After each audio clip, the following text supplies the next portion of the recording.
एक बार फिर आपको खुशामदीद कहेंगे जनाब अली। इनिंग्स खत्म होने वाली है इंडिया की। इंडियन बैटिंग लाइन ने आज बड़े लोगों को बड़ा सरप्राइज़ किया और बड़ी जल्दी ढेर हुए, लेकिन उसकी वजह ये थी कि इंग्लैंड ने आज बहुत अच्छा फाइट बैक की, बाउंस बैक किया और बड़ी शानदार बॉलिंग की। वुड्स की भी बड़ी शानदार बॉलिंग, वोक्स की भी बहुत अच्छी बॉलिंग, स्पिनर्स भी बहुत अच्छी बॉलिंग कर गए। तो कुल मिलाकर आज इंग्लैंड छाया हुआ है पहली इनिंग में। अब से थोड़ी देर पहले तक हमने देखा कि आज रोहित शर्मा ने कुछ स्कोर किया, थोड़ी सी रेजिस्टेंस दिखाई, लेकिन उसके बाद पूरी टीम बिल्कुल ही रेत की दीवार साबित हुई। सूर्य कुमार यादव, जिन्हें कहा जाता है कि जी वो वनडे के प्लेयर नहीं है, वनडे में खेलेंगे नहीं, लेकिन वन ऑफ भी हो, पर वो अच्छे टाइम पे, प्रेशर टाइम पे, जब आपको ज़रूरत होती है तब वो खड़े हो गए और अब भी खेल रहे हैं। बुमराह शायद अभी अभी आउट हुए हैं, तो कुल मिला के 8। ओ कैग ड्रॉप, चलो ये भी करती है जी इंग्लैंड, कैग ड्रॉप। खाली हम नहीं करते, लिहाजा परेशान नहीं होना। तो 208 पर 7 खिलाड़ी आउट, 45.5 ओवर का खेल। बुमराह और सूर्य कुमार यादव इस वक्त क्रीज पर मौजूद है। सूर्य कुमार यादव जो हैं वो अब अपनी 50 के बिल्कुल करीब है। अच्छा खेले, लेकिन स्लो स्लो, जाहिर है कि प्रेशर बहुत था और ये T20 नहीं है कि जिसमें सूर्य कुमार यादव की उस तरह की शॉट्स चल जाए। तो ये था सारा मैटर और इसी पर करेंगे अब बात। रिजवान हैदर साहब ने हमें स्टूडियोज़ में ज्वाइन किया है, हमारा रेगुलर पैनल, और उनके साथ साथ सैयद हैदर भाई ने हमें ज्वाइन किया जर्मनी से और सीनियर स्पोर्ट्स जर्नलिस्ट हैं। सीनियर स्पोर्ट्स जर्नलिस्ट बदियुद्दीन साहब ने भी हमें ज्वाइन कर लिया है, हमारे साथ मौजूद हैं। बहुत शुक्रिया आप तमाम हजरात का। रिजवान भाई, सिचुएशन आपके सामने है, उठा उठा के चौके शॉट ये मार रहे हैं, बुमराह भी लगा हुआ है और सूर्य कुमार यादव का तो 1 रन रह गया, 45 बॉल्स पे 49। अरसलान, जितनी फॉर्म में इंडिया थी और जितनी आउट ऑफ फॉर्म इंग्लैंड थी, उसके बिल्कुल ही बरक्स हमें देखने को मिला। क्योंकि सबसे पहली चीज़ तो ये है कि टॉस जीता England. England has been trying to bat first in almost every game. They won the toss and trying to put up a total, और उसमें वो लगातार फेल होते आ रहे हैं। और इंडिया जो है वो तकरीबन हर गेम में चेस कर रही थी और बड़ा अच्छा चेस करी, क्योंकि उनकी बॉलिंग पहले दबा लेती है टीम्स को, उसके बाद वो 240, 250, 270 वो आराम से चेस कर रहे हैं। सो England one the toss and they said कि यार let's go out of the box. हमने, उनके कप्तान ने ये कहा टॉस पे कि यार हम ये करते आ रहे हैं, बैटिंग पहले कर रहे हैं, हमसे नहीं हो रही, तो we are going to do something different. 3 spinners का एडवांटेज आपको नजर आ गया, जो शुरू के पहले 4 मैचेस में नहीं खिलाए, 5वें मैच से ये लाए। 3 स्पिनर आपका लिविंगस्टन, मोइन और वो। इसी तरह वोक्स, विली ने बहुत खूबसूरत बॉलिंग की। इंग्लैंड को शुरू से ही इंडिया ने प्रेशर में रखा और उसके बाद आपने देखा कि यके बाद दीगरें जब विकेटें गिरी तो रोहित शर्मा अपने मोड से बाहर निकल आया जिसमें वो खेलते हैं। वो आज बाबर आजम वाले स्टाइल में खेल रहा था कि जी 4 विकेटें गिरी हैं तो पूछ पूछ करके मैं सिंगले दुंगले ले लूं। अब आपने माना ना कि उस सिचुएशन में बड़े से बड़े बाबर को तो आने ही अलग चाहिए ना, Babar should be opening the bat. हम अभी इस वक्त इंडिया और इंग्लैंड की मैं इसी पे कह रहा हूं, देखिए इस सिचुएशन में प्लेयर यही कर सकते हैं, लेकिन हमें तो हर दफा वही सिचुएशन मिल रही है ना। हम तो अभी इस मैच की बात कर रहे हैं यार, फुल मार्क्स टू इंग्लैंड के they went out of the box. उन्होंने यार बिल्कुल नई स्ट्रैटेजी लगाई, मुख्तलिफ तरीके से उन्होंने बॉल कराई और फंसा के रखा इंडिया को। इंडिया ने अभी थोड़ा सा कम बैक करने की कोशिश कर रही है और इवन दो के इस पिच के ऊपर जनरली जो एवरेज स्कोर है वो 210, 220, 230 के करीब होता है, इससे ज़्यादा जनरली होता नहीं। But England have given themselves a chance कि यार 220, 215 के बीच में अगर इंडिया को आउट कर लेते हैं तो they in with a chance and they can go climb up the ladder. India का भी वो अनबीटन वाला ऑरा खत्म होगा इससे। लोगों को पता चलेगा कि नहीं यार, अगर हम तमीज से खेलें, अकल से खेलें, प्रॉपर क्रिकेट इंटेलिजेंटली खेले तो हम इंडिया को हरा सकते हैं। और इंग्लैंड को भी अभी इनके still after this game they have 3 more points, 3 more matches, तो वो 10 पॉइंट तक आ सकते हैं अगर आज वाला जीत जाए तो। क्या कहते हैं जी हैदर भाई? बिल्कुल, इंग्लैंड की टीम ने देखिए आज बड़ी डिफरेंट बॉलिंग की है। उन्होंने सबसे पहले तो उन्होंने इंडिया का वीक पॉइंट जो है उसको उन्होंने सामने रखा कि शॉर्ट पिच डिलीवरीज पे थोड़ा सा वो जो है परेशान होते हैं। अच्छा, फास्ट बॉलर के पास देखें 3 चीजें होती हैं, या तो वो स्विंग करेगा या सीम करेगा या यॉर्कर करेगा। इसके अलावा तीसरी, उसके बाद फिर दूसरी जो है वो इन स्विंग आउट स्विंग, वो सब बाद में चीजें आती हैं।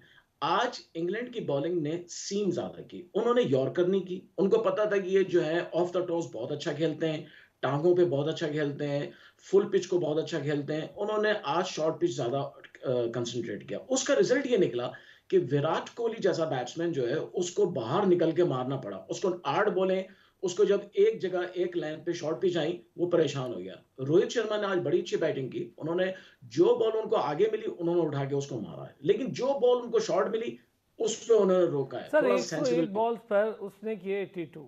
यही बात बाबर आजम करता तो आप सारे कहते हैं गलत करता है, लेकिन सिचुएशन ऐसी थी। हैदर भाई माने Arsalan, I would like to say, देखें सही बात बताऊं, आप इंडिया पाकिस्तान का मैच उठा के देखें, हमारे बॉलरों ने 180 बॉल्स की, तीनों फास्ट बॉलरों ने मिलके। उनमें से मेरे ख्याल से 30 या 40 भी शॉर्ट पिच नहीं है। आप देखें, शाहीन शाह अफरीदी ने सारी गेंदें उसने फुल पिच की, जिसका फायदा उठाया था हमारे खिलाफ उनके बैट्समैनों ने। फिर उसके बाद हमारे जो दूसरे बॉलर थे हसन अली साहब, वो सारा टाइम ऑफ स्टंप चैनल को यूज करते रहे। उनको पता नहीं क्या दिमाग में बैठा दिया गया है, उन्होंने हर मैच में सिर्फ ऑफ स्टंप चैनल यूज किया है। उसका नतीजा ये निकला कि उनको विकेटें मिली तो हैं, लेकिन उनको रन्स काफी हो गए उनकी गेंदों पे। देखें, आपको बैट्समैन की जो वीक पॉइंट होता है उसको देखना पड़ता है। मैं आपको याद दिलाऊं, वीरेंद्र सहवाग जब 2011 के सेमीफाइनल में थे, तो उस वक्त वहाब रियाज ने 5 विकेट लिए थे। उस वक्त कमेंटेटर जो थे वो ये कह रहे थे, अगर आज वहाब रियाज ने शॉर्ट पिच की तो बैट्समैनों को खेलना मुश्किल हो जाए, और वही हुआ। वहाब रियाज ने 5 विकेट लिए, पांचों की पांचों उसने, एक के अलावा युवराज सिंह को उसने यॉर्कर पे बोल्ड किया, अदरवाइज उसने सारी गेंदें शॉर्ट पिच पे ली थी। अब देखना पड़ता है कहां पे किसकी क्या कमजोरी है। हमारे बॉलर्स ने आई थिंक होमवर्क नहीं किया। आज इंग्लैंड के बॉलर्स पहली दफा सही बॉलिंग करी, उन्होंने सही चैनल में की, उसका रिजल्ट नहीं निकला। पिच में ऐसा कुछ भी नहीं है, मैं आपको बता दूं, पिच में कोई ऐसी खास बात नहीं है, ना बॉलर्स के लिए ना स्पिनर्स के लिए। लेकिन पिच के अंदर जो है उसको यूज करना था, उसकी सीम को यूज करना था बॉल के साथ, और वही किया इंग्लैंड के अच्छा बॉलर्स ने। हैदर जो भाई, ये तो अग्री करें आप, दो हजरात तीनों, बल्कि पहले मैं आपसे कि ये तो अग्री करें कि लास्ट मैच में कैप्टेंसी समेत बॉलिंग भी अच्छी हुई है हमारी। देखें, उसमें कोई शक नहीं है, हमारी बॉलिंग बहुत मुनासिब रही है। उसने कोई ऐसा कोई बड़ा मेजर फॉल्ट नहीं किया। लेकिन आप देखें, आप चाहे 1 रन से मैच हारे हैं या 200 रन से मैच हारे हैं, आप मैच हार चुके हैं। जब हार जाते हैं ना, फिर ये कहना बेकार सी बात है, लड़कर हारे, फाइट करके ना, ये बात नहीं है। आपने अपना टारगेट अचीव नहीं किया। आपको ये एक्सेप्ट करना पड़ेगा कि शाहीन शाह अफरीदी ने अपनी आखिरी 11 बॉलें बिल्कुल गलत की। अगर वो 11 की 11 जो है विकेटों ने करता, तो मुझे यकीन है कि महाराज को आउट कर लेता, या तबरेजी को आउट, ये शमसी बात को आउट ठीक कर है, इस लेता। पे करते हैं हैदर भाई, ये आपने जो बात की है रिजवान भाई। अच्छा, मैं थोड़ा सा डिसएग्री करूंगा कि देखें, अच्छा खेले बुरा खेले, और ये कि जी हमने 400 वाली टीम को 270 पे रिस्ट्रिक्ट कर ले, भाई वो 400 वाली टीम बैटिंग फर्स्ट पे है, बैटिंग सेकंड पे नहीं है। बैटिंग सेकंड पे तो वो फिर आप ये भी देखेंगे नीदरलैंड वो को के खिलाफ वो 250 पे भी नहीं आउट हो गए, उससे पहले आउट हो गए जब हॉलैंड से हारे हैं नीदरलैंड से, तो 250 भी नहीं हो सका। और मैं हैदर भाई से भी थोड़ा सा गुस्ताखी के साथ डिसएग्री करूंगा कि देखिए, लड़के हारे ठीक है, कोशिश की, नजर तो आया ना, हमें हारना वो उतना बुरा लगा नहीं, ये बात क्योंकि हाँ, क्योंकि हारे कोशिश हम सारे अटेम्प्ट कह करते रहे हुए हैं ना, नजर आए, देखिए, सारों ने अच्छी कहा बात है। कि ये हो आप गया। पहले भी मैच ना, मुझे जिस तरह इंडिया का एशिया का मैच है ना, वो भूलता नहीं, मेरे दिमाग से नहीं निकला कि यार उन्होंने 350 किया, उसी पिच पे आपने 132 किया, 132 आप 15 ओवरों में करते तो हम कहते जी कोशिश कर रहे थे तेज बनाने की, आउट हो गया। आपने 28 ओवरों में के 32 ओवरों में 128 किया, यार वो तो, और उसकी वजह से मुझे लग रहा है कि टीम इतनी डिसअपॉइंट और डाउन हो गई कि अभी तक रिकवर नहीं कर सकी। टीम के और बड़े मसाइल खड़े हो गए। हमने तो कल खबर दी थी हैदर भाई, कल मैंने ये खबर ब्रेक की थी, आज फिर आपने मुख्तलिफ जगह पर चलते हुए देखी भी। मैंने बताया था कि सेंट्रल कॉन्ट्रैक्ट वाला मामला गले पड़ने लगा है प्लेयर्स के, जो उन्होंने साइन नहीं किए थे। किसी ने उन्हें गलत, किसी ने क्या, उनके मैनेजर ने उन्हें गलत मशवरा दिया, एक ही मैनेजर है, गलत मशवरा दिया, वो अब गले पड़ रहा है, और वो अब मेंटली और परेशान है इस चीज़ से। भाई कर देते साइन यार, एक बार जान छुड़ाते, होशियारी नहीं करनी चाहिए थी। अब इसमें कोई रद्दोबदल हो सकता है, मैंने कल कहा था। राशिद लतीफ़ साहब ने भी ये दावा किया है कि जी एक तो उस्मान वाला और सलमान नसीर और ज़का अशरफ, ये किसी किस्म के मैसेजेस का जवाब नहीं, ये भी बहुत पैथेटिक बात है। लेकिन ये नहीं, ये बात तो बात की बात है भाई, ये राशिद लतीफ़ को इस तरह की न्यूज़ें ब्रेक करने की इजाज़त किसने दी है? नहीं सर, नहीं, ये नहीं। और ये कोई बात है कि वो उसको शिकायतें लगाते फिर, बाबर आजम ही लगा रहा होगा ना कि वो मेरे मैसेज नहीं दे रहे। तो बाबर आजम क्यों लगाएगा शिकायत? बाबर मैसेज कर रहा है, वो दे नहीं रहा, राशिद लतीफ़ को कौन बता रहा है यार? यार उनको तो बोर्ड के अपने लोग बता रहे हैं। आपको क्या लगता है बोर्ड के अपने लोग नहीं बताते लोगों को? क्रिकेटर से किसी का कोई रास्ता होने वाली है नहीं। मैं आपको बताता हूँ जी, मैं आपको बताता हूँ अरसलान, मैं बताता हूँ कौन बताता है, मैं आपको बताता हूँ। बोर्ड में एक मीडिया डायरेक्टर हैं जो डॉक्टर नोमान नियाज के भांजे हैं, और वो डॉक्टर नोमान नियाज जो है राशिद लतीफ़ के खास यार हैं। ये है चैनल। बिल्कुल अग्री हूँ, लेकिन एक चीज़ और बताऊँ आपको हैदर भाई, कुछ प्लेयर्स भी डायरेक्टली बहुत इन्वॉल्व होते हैं इस सारी चीज़ में ना। अब हर चीज़ में बाबर का नाम लेना तो बहुत ही ज़्यादती हो जाएगी। बाबर का कोई लेना देना नहीं है, ये मैं आपको बता रहा हूँ, बड़ा कैटेगोरिकली बता रहा हूँ, उसका कोई लेना देना नहीं है। और है भी, फर्ज करें तो यार ये चीज़ भी बुरी है। ये क्या बात हो गई? आप यार, आप इस क्रिकेट की वजह से, क्रिकेटर्स की वजह से ही है ना भाई। बोर्ड जो काम करने का था बोर्ड को, वो उसने किया नहीं, हाथ पांव झाड़ के साइड पे होने की कोशिश कर रहा है। कि यार एक तो प्रेस रिलीज पहले गलत जारी की आपने, और स्टेटमेंट आपने दी बड़ी गलत, और फिर अब आप हाथ झाड़ रहे हैं। बदी भाई ने भी ज्वाइन किया। बदी भाई क्या कहते हैं जी, ये जो गैर ज़रूरी कंट्रोवर्सी, मैंने कल, बदी भाई आपको याद होगा कि मैंने कल ये ब्रेक की थी खबर के सेंट्रल कॉन्ट्रैक्ट वाला मसला बनने जा रहा है। देखिए ये बात हमें तो असान भाई ये सोचना पड़ेगा कि एक तरफ हम वर्ल्ड कप खेलने गए हुए हैं और दूसरी तरफ जो है चेयरमैन मैनेजमेंट कमेटी जो है ज़का अशरफ साहब खिलाड़ियों को बुला के मुलाकातें करा रहे हैं, फिर सेंट्रल कॉन्ट्रैक्ट जो है उस पर बातें हो रही हैं। सबसे पहली तो बात यह है कि आपने इन मसलों को वर्ल्ड कप से पहले छेड़ना ही नहीं था। जब आप वर्ल्ड कप खेलने जा रहे हैं तो सारी तवज्जो खिलाड़ियों की भी, बोर्ड की भी, सबकी जो है एक तरफ होनी चाहिए थी ताकि पाकिस्तान टीम वर्ल्ड कप में अच्छी कारकर्दगी दिखाए, लेकिन ऐसा कुछ भी नहीं हुआ। जैसे ही टीम गई हारने लगी तो चेयरमैन साहब जो हैं वो खिलाड़ियों से भी मिलने लगे, फिर खबरें जो हैं गर्दिश करने लगी कि सेंट्रल कॉन्ट्रैक्ट पर जो है वो इख्तलाफ हो गए। देखें कावानीन जो हैं जो पीसीबी के, उसके मुताबिक सेंट्रल कॉन्ट्रैक्ट के पैसे उस वक्त तक खिलाड़ियों को नहीं मिल सकते जब तक खिलाड़ी उस पर साइन नहीं करेंगे। तो लोग ववेला मचा रहे हैं कि 5 माह की सैलरी नहीं मिली, तो खिलाड़ियों ने तो उस पर साइन ही नहीं किए थे। तो आज एक और खबर आई है जी कि जो खिलाड़ी हैं उनको सेंट्रल जो उनकी जो पेपर्स हैं वो जरिया ईमेल भारत भिजवाए गए कि वो अपने कॉन्ट्रैक्ट पर साइन करें और उसके बाद हम उनको वो 5 माह की जो सैलरी है वो हम उनको देंगे, वो देंगे। ये हुआ है। और उसके अलावा मैं आपको बताऊं तो ये जो सेंट्रल कॉन्ट्रैक्ट अभी 3 साल का दिया है, ये अब समझने की इस पर जो है बहस शुरू होगी। ये खिलाड़ियों को बुलाने का मकसद ये नहीं है कि आप क्रिकेट पे बात करें, खिलाड़ियों को बुलाने का मकसद ये है कि यार ये जो हमने काम किया इससे बहुत तनकीद हो रही है कि भाई सेंट्रल कॉन्ट्रैक्ट आपने 3 साल का क्यों दिया। तो ये जराए ये बताते हैं, हमारे जो सोर्सेज हैं वो ये बता रहे हैं कि हो सकता है कि इन कॉन्ट्रैक्ट को जो है कम कर दिया जाए और वो साल तक ही ले आया जाए और साल का कॉन्ट्रैक्ट दिया जाए। यही बात है, रद्दोबदल बिल्कुल ठीक। दूसरी तरफ असलान भाई ये चीजें तो वर्ल्ड कप के दौरान होनी ही नहीं चाहिए।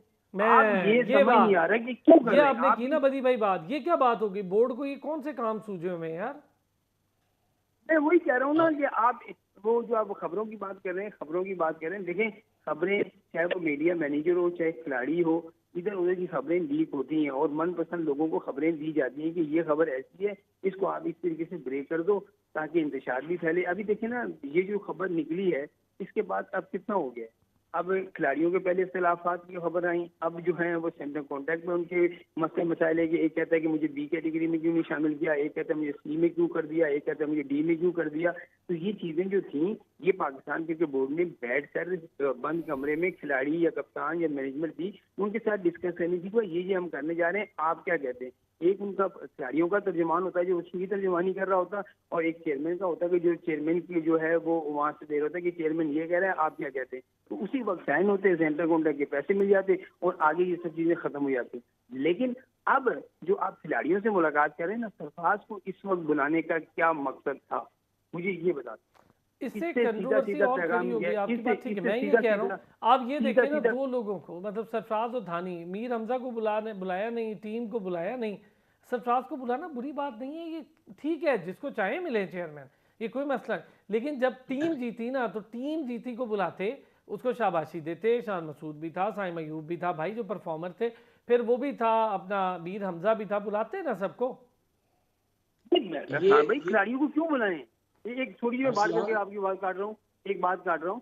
खिलाड़ियों को बुलाने का मकसद क्या है? इससे पहले कब हुआ है कि खिलाड़ियों को बुला के उनसे मशवरे लिए गए हों कि यार, वो भी करंट खिलाड़ियों को, आप साबिक खिलाड़ियों से बात कर सकते हैं, लेकिन करंट खिलाड़ियों में सानी को क्यों बुलाया गया? आपको भी पता है, मुझे भी पता है, ये सबको पता है क्यों बुलाया गया। मुझे तो पता है, लेकिन अच्छा एक रुके बदी भाई रुके, ये बड़ी मजे की डिस्कशन है। जरा हैदर भाई कुछ कहना चाहते हैं, मैं जरा रिजवान भाई हैदर भाई के बीच में कहूँ। जी हैदर भाई, मैं आपको बताऊं एक तो मैं आपको बता दूं बाबर आजम क्या मैसेज कर रहे थे ज़का अशरफ को, जो ज़का अशरफ उठा नहीं रहे थे, उसका देख नहीं रहे थे। फिर उसने बाबर आजम ने सलमान नसीर को किया, उन्होंने भी नहीं। जो मीडिया मैनेजर को चेंज किया है, बाबर आजम ने मना कर दिया था, मैं इसको इफ्तिखार नागी को नहीं छोड़ूंगा, यही रहेगा टीम मीडिया मैनेजर। पहला इनका ये था ना। क्या हैदर भाई कोई गलत बात है? ये आप मजाक बनवा लिया हमने वहां पर अपना।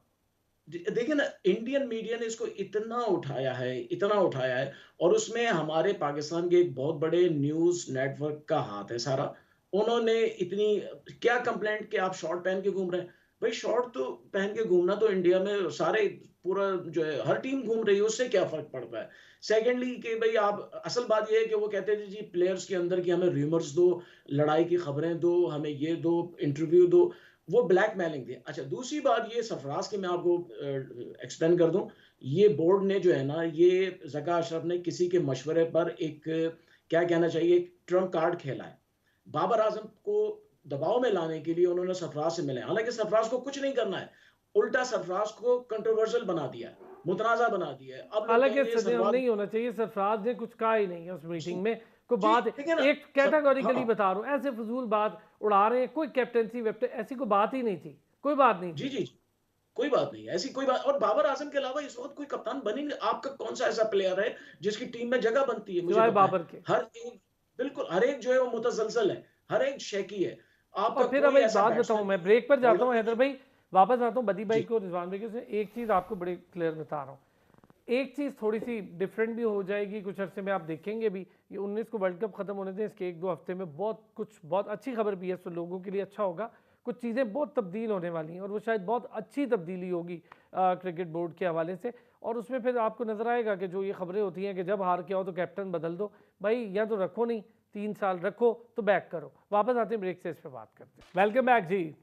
बड़ी अहम बातचीत चल रही थी रिजवान भाई, मुझे आपका भी इस पर इनपुट चाहिए। एक तो गैर ज़रूरी चीज़ों में बहुत पड़ गए हम। मेरा तो इनपुट बिल्कुल ही छोटा सा है कि ये वाकई गैर ज़रूरी चीज़ें। आपकी फोकस होनी चाहिए क्रिकेट, आपकी प्रायोरिटी होनी चाहिए क्रिकेट। आपकी प्रायोरिटी वो 15 प्लेयर हैं, उनको at least for the duration of the tournament आपको फुली आइसोलेटेड, फुली उनको फोकस्ड रखना है क्रिकेट के ऊपर। रिलैक्स तो करेंगे अगर अब। उनके यही मसले नहीं मुकरे कि वो साड़ा फ़ोन नहीं चुकता, या यार ये बात मीडिया से बाहर हो गई, या मीडिया का प्रेशर इनके ऊपर आ गया, तो भाई फिर other people are not doing their इसका तो जॉब। बोर्ड रिस्पॉन्सिबल है ना यार। Everyone is responsible, board, media manager, जो वहाँ पे आपकी टीम बैठी हुई है, जो उनके साथ उनका सपोर्ट ग्रुप गया हुआ है। दुनिया को नहीं पता कि शकील रहमान कौन है, तो जमील रहमान कौन है, तो बशीर कौन है। उनको पता है जी रिजवान कौन है, बाबर कौन है, हारिस रऊफ कौन है। अच्छा या बुरा है, लेकिन पाकिस्तान को वो रिप्रेजेंट कर रहे हैं। True. You need to make sure that they are focused entirely on cricket and nothing else. क्या कहते हैं जी बदी भाई? ये बात बिल्कुल मैं इससे अग्री हूँ कि गैर ज़रूरी मसाइल और जमेलों में पड़ने से लाख दर्जे बेहतर है कि क्रिकेटर्स को रिलैक्स करें। मेरी बात सुने, अब जो है ना इंग्लैंड की टीम में मुसलसल 4 मैच वो भी आ रही है, ठीक है। उसके कप्तान ने सरे आम आगे सामने जो है वो कह दिया जी कि हम बहुत अच्छी तैयारी करके आए थे और यहाँ हम बहुत गंदी क्रिकेट खेले, जो हम हारे मैं इसकी जिम्मेदारी कबूल करता हूँ और मुझसे गलती हुई है और मैं नहीं समझता कि हम वर्ल्ड कप जीतने की उसमें हैं। देखिए एक चीज, एक बंदे ने अपनी गलती मानी कि हम यहाँ के बुरा खेले। आप बुरी चीजों को, आप जो गलत कर रहे हो उसको मानते भी नहीं हो। और दूसरा ये है कि किसी भी मुल्क का खिलाड़ी हो या कितनी भी वहाँ टीमें आई हुई हैं, श्रीलंका, ऑस्ट्रेलिया, किसी भी बोर्ड की में इस तरह की सिचुएशन नहीं है जो पाकिस्तान में। कोई किसी को ये नहीं पता होता कि बोर्ड में क्या हो रहा है और खिलाड़ियों में क्या हो रहा है। यहाँ मुझे ये बताएं, आपने तस्करा किया कि रिजवान कौन है, हारिस कौन है, ये सब को हमारे यहाँ खिलाड़ी जो है ना वो खेल की वजह से कम, और इन जो उल्टी सीधी चीजें हैं ना, जिस तरह की बातें हमारी फैलती हैं, इससे ज्यादा जो है ना मशहूर हो जाते हैं। तो कहने का मकसद ये है कि आप वर्ल्ड कप खेल रहे हैं और वर्ल्ड कप खेलने के दौरान बहुत बड़ी गलतियां हमने की हैं, बहुत बड़ी गलतियां की हैं। किसने कहा था कि आपको जो है वो मीडिया मैनेजर को चेंज करें? किसने कहा था कि आप जो है वो खिलाड़ियों के कांटेक्ट में मसले मसाइल करें? तो ये चीजें जब होंगी तो खिलाड़ियों पर भी असर पड़ता है। बहुत सारी बात, अभी हम आप बात कर रहे थे कि सरफराज अहमद को जो है वो कुर्बानी का बकरा बनाने के लिए ये कहा गया है कि आप ऑस्ट्रेलिया की सीरीज में कप्तानी करें, ठीक है। और ऑस्ट्रेलिया में मुझे बताएं कि आज दिन तक हम टेस्ट सीरीज नहीं जीते हैं। आपको पता है कि आज दिन तक हम टेस्ट सीरीज नहीं जीते। तो वहां अगर सरफराज हार जाता तो सरफराज तो फिर समझ लो क्रिकेट से ही नहीं गया। आता बदी भाई। मैंने सरफराज ने तो कहा कि इस तरह की कोई चीज़ आप हर बार ये रिवायत चेंज करें। लेकिन कोई आपको सच, मैं वो नहीं कह रहा सरफराज की नीयत पे चेक कर रहा हूँ, ऐसा कुछ नहीं हुआ। लेकिन इन केस अगर बाबर आके कहता है कि भाई मैं टेस्ट सीरीज से आराम करना चाहता हूँ, मैं थक गया हूँ, या ये मैं टेस्ट सीरीज नहीं खेलूंगा, तो फिर क्या होगा? कि या तो रिजवान को आप कप्तानी बनाएंगे और दूसरा ऑप्शन आपके पास सरफराज का ही है या नहीं है? ये चीज बिल्कुल यही है ना, बिल्कुल यही है। तो ये मसला है कि आपको तो आप खिलाड़ियों को इतने एक और बंदा है, उसके भी कान में कहा गया, पता है आपको? हाँ बिल्कुल। देखिए असल में कहानी ये है ना प्रधान भाई, मसला ये है कि आप क्या पैगाम टीम को दे रहे हैं। आपको टीम को ऐसा उल्टा सीधा पैगाम जब देंगे तो खिलाड़ी जो खेल भी रहे हैं वो मैं खेल के काबिल एक नहीं और रही चीज़ थी। बदी भाई, मैं आप सारे लोगों से पूछता हूँ, क्या ये रिवायत चेंज नहीं होनी चाहिए कि यार बार बार एक आप इवेंट हारते हैं, आप कहते हैं जी कप्तान चेंज कर दो, नया कप्तान लो, वो भी इवेंट हारेगा उसको कहेंगे कप्तान चेंज।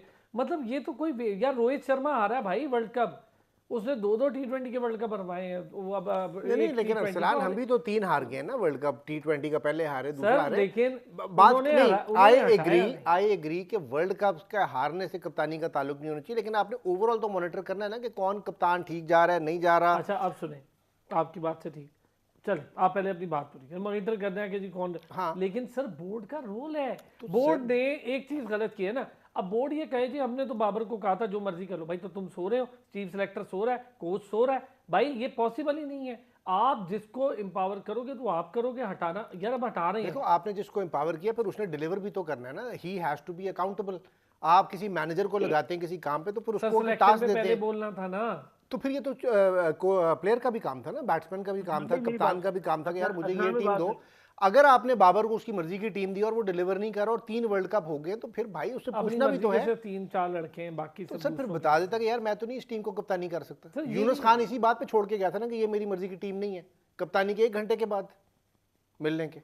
यूनुस खान तो खैर नहीं बहुत नहीं, लड़ते हैं, वो वो तो और किसी बात है। उनके उनकी फटे भी बहुत है जी। हैदर भाई हाँ, सही बात है, कप्तानी को जो है इशू नहीं बनाना चाहिए हर इवेंट के बाद, लेकिन हमारे यहाँ ट्रेडिशन ही है, रिवायत ही है, टीम हार कर आती है, बोर्ड अपने आप को बचाने के लिए कप्तान को कुर्बान कर देता है। हम हाँ जितने वर्ल्ड कप हम हार के आए हैं, सिर्फ मेरे ख्याल से बाबर आजम बच गए जो 2 T20 के वर्ल्ड कप हार के आए, फिर भी उनकी कप्तानी बरकरार रही, वरना बाकी जितने थे, हफीज थे, सरफराज थे, उससे पहले वकार यूनुस थे, इंजमाम उल हक थे, शाहिद आफरीदी मेरा ये थे। जाती सा ख्याल है हैदर भाई, आप लोग एग्री करें या ना करें, बाबर जी को ना तंग करें, अभी बाबर को तंग ही ना करें, और दूसरी बात ये उसको खुद ये फैसला करने दें कि उसने क्या करना है।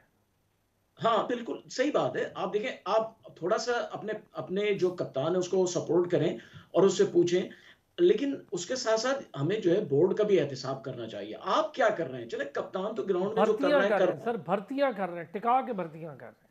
ठीक है ना। आप बोर्ड में क्या कर रहे हैं, आप मुझे बताएं। हमें बोर्ड से ये पूछना चाहिए कि आपने डोमेस्टिक में सिवाय एक कायद आज़म ट्रॉफी के अलावा आपने कौन सा टूर्नामेंट ऑर्गेनाइज किया है अब तक, आपने क्या किया है, आप कौन सा काम कर, आपने कौन सा जो है कितने, कोई मेरा ख्याल है स्टेट यही आपका जो बदी भाई, कितने 8 या 9 महीने बाद तो कायदे आज़म ट्रॉफी रुकी रही, 8-9 महीने क्रिकेट ही नहीं हुई। देखिए आप कायद आज़म ट्रॉफी की बात कर रहे हैं, रात को भी मैं बात कर रहा था कि हमारा जो डोमेस्टिक इवेंट है ना, उस डोमेस्टिक इवेंट को खिलाड़ी खेलते ही नहीं है। एक सवाए सरफराज के कोई भी बड़ा खिलाड़ी आपका जो टीम में है वो डोमेस्टिक क्रिकेट नहीं खेलता। वजह क्या है कि वो उनकी मनमानियां हैं, वो चाहते हैं तो अपनी मर्जी से काम कर रहे होते हैं। और दूसरा, कौन से डोमेस्टिक की आप बात कर रहे हैं, मुझे ये बताएं कि कायद आज़म ट्रॉफी का फाइनल, कज़ाकी स्टेडियम के दरवाजे बंद, शायकीन को अंदर नहीं आने दिया जा रहा, कि कौन, मुझे बताइए कौन सी क्रिकेट है भाई एक कि मिनट आप। एक मिनट एक मिनट बदी भाई, पहले जरा इसका भी बताएं, जो लीग मैचेस हुए हैं, ट्रॉफी का फाइनल तो अपनी जगह, लीग मैचेस हुए, रावलपिंडी गया, मैं और शोएब जट दोनों इकट्ठे थे, हम लोग गए, सहाफ़ी यानी 2-3 और सर हम गए, हमें रोक दिया, मैंने कहा भाई क्या हो गया, एक्रीडेटेड सहाफ़ी हैं यार, नहीं सर मना है। अच्छा पीसीबी वालों को फ़ोन करते रहे, फ़ोन नहीं उठाया, फिर उन्हें समझ आ गई कि यार ये दो आ गए, इनको अंदर जाने। सर एक फॉरनर पूरी कपल बाहर था, वो देखना चाहते थे, फॉरनर थे और वो कोई ऑस्ट्रेलियन थे, वो देखना चाहते थे मैच, उनको नहीं जाने दिया, मतलब खाली पिंडी स्टेडियम पड़ा हुआ था, जाने ही नहीं दे रहे थे। मैं आपसे यही तो कह रहा हूँ ना कि आपकी क्रिकेट कैसे ऊपर आएगी। और दूसरा ये है कि अभी हम कह रहे हैं ना कि जी बाबर या रिजवान या शाहीन, जी इनको अब सिखाने की जरूरत नहीं है, ये सीखे सिखाए हैं भाई। अब इसको आप बोलेंगे इसको आगे जो है मिकी आदत ठीक कर देगा, बैटमैन ठीक कर देगा, मॉर्निंग मॉगल ठीक कर देगा, ऐसा कुछ भी नहीं है। ओ और हाँ, जहाँ मैं एक तक चीज़ भूल बाबर, गया सर, 230 अनाउंस करना, 230 इंडिया ने दो सौ टारगेट तीस, दिया है इंग्लैंड को। अब बिल्कुल अपनी हाँ, बात ऐसे करें, आज फिर हम बात करेंगे मैच पे।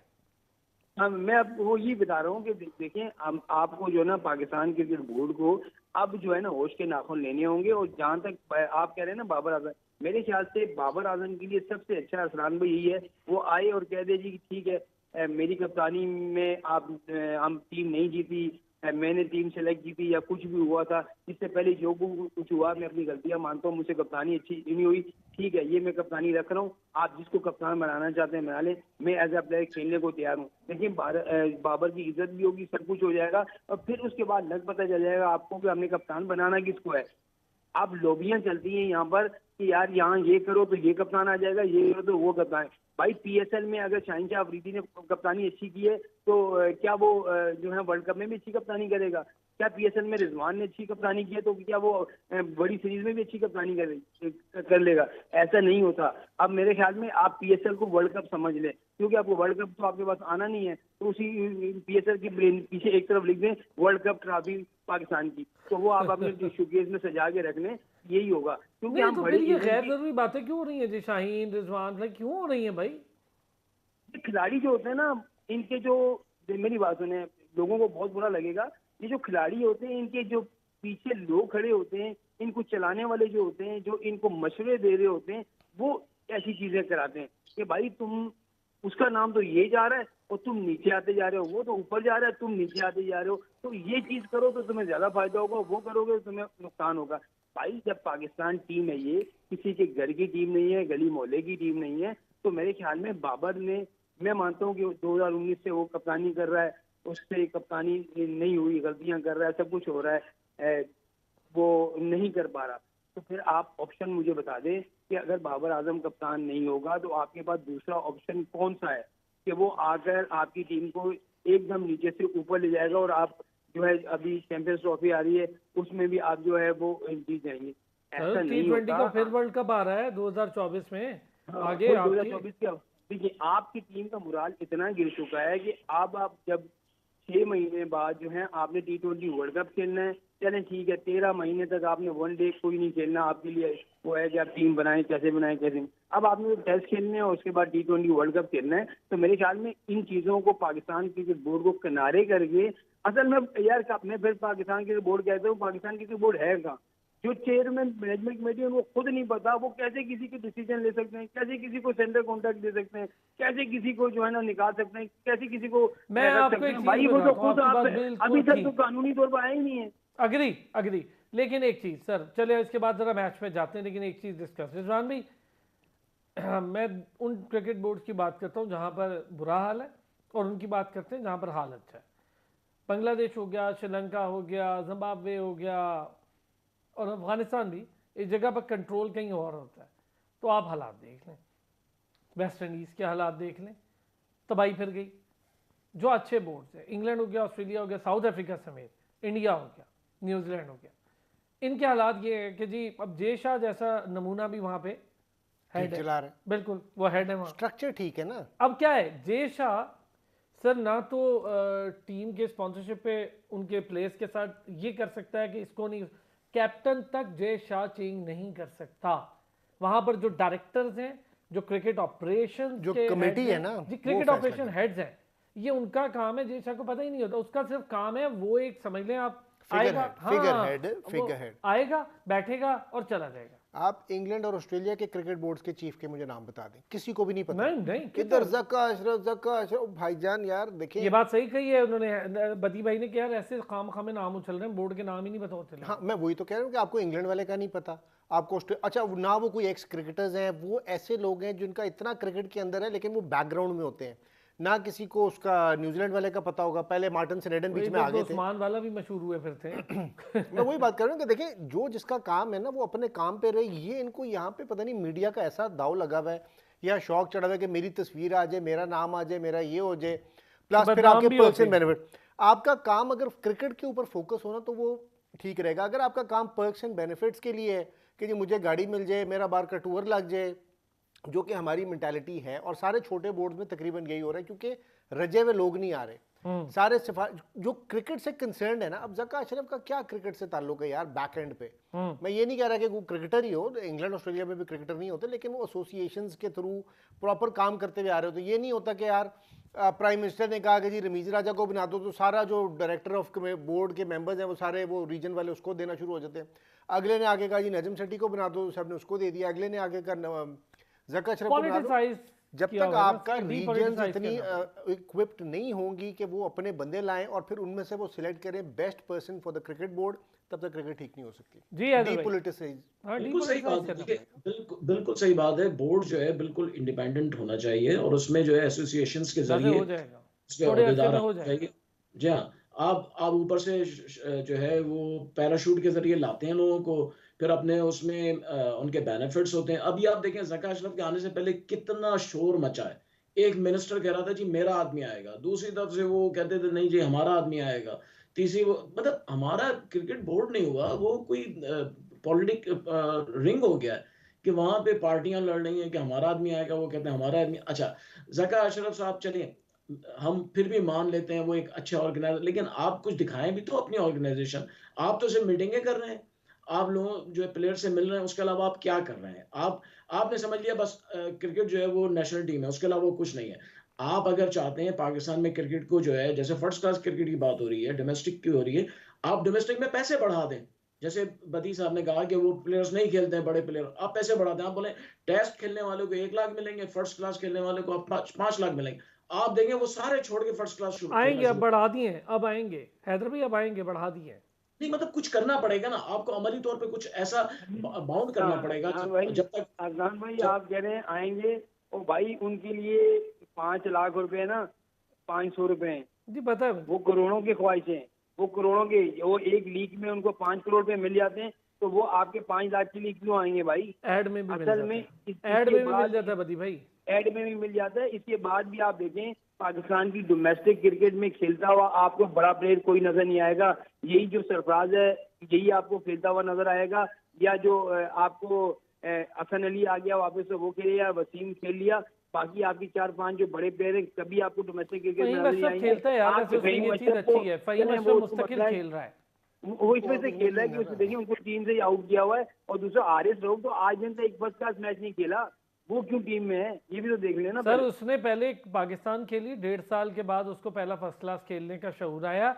आपका Shaheen Shah Afridi 5 first class match खेला हुआ है, और 2019 के बाद से कोई भी फर्स्ट क्लास मैच नहीं खेला है। एक छोटा सा ब्रेक लेता हूँ, मैं ब्रेक लेता हूँ सर, वापस आता हूँ ना, जरा इंडिया पर भी बात करते हैं अभी, इंडिया वाले मैच पर भी, और इस पर आप अपनी बात भी पूरी कीजिएगा। एक छोटा सा ब्रेक लेते हैं।